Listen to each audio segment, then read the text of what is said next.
വന്നോളാം. ഓക്കെ 10 കൊല്ലത്തിന് ശേഷമാണ് നാട്ടിലോട്ടൊന്ന് തിരിച്ചു പോകുന്നത്. ഇതിന്റെ ഇടയ്ക്ക് ഒരു വീടും വെച്ചു, 2 മക്കളുടെ കല്യാണവും നടത്തി. ജീവിതത്തിന്റെ പകുതി ആയുസ് ഈ വിദേശ രാജ്യത്ത്. എന്റെ നാടൊന്ന് കാണാൻ കൊതിയാവുക.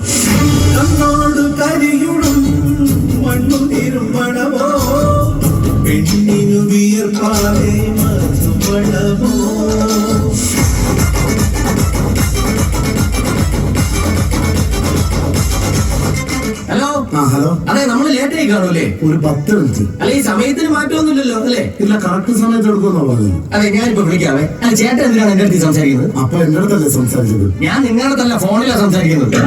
അതിന് കയ്യിൽ ഫോണില്ലല്ലോ. ഞാൻ ഈ ചെവിയിലോട്ട് നോക്കിക്കേ, ഹെഡ്സെറ്റ് ഇരിക്കുന്നുണ്ടോ? അയ്യോ, അതിലായിരുന്നു.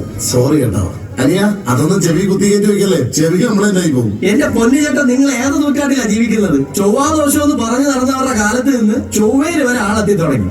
ചേട്ടൻ ഇപ്പോഴും പഴയ നൂറ്റാണ്ടിൽ തന്നെ നിൽക്കുവല്ലേ? അല്ല, താങ്കൾ ആരാണെന്ന് എനിക്കറിയില്ല. എന്നാലും ആ പഴയ കാലത്തേക്ക് പൊച്ചിച്ച് തള്ളരുത് കേട്ടോ. പഴയ കാലത്ത് നിന്ന് ഈ പുതിയ കാലഘട്ടത്തിലോട്ട് വന്നോ, അന്ന് തുടങ്ങി ഈ കലിയുഗത്തിന്റെ അപഭ്രംശം. മാസ് ഡയലോഗ് സിനിമയിലൊന്ന് ട്രൈ ചെയ്തുകൂടായിരുന്നോ?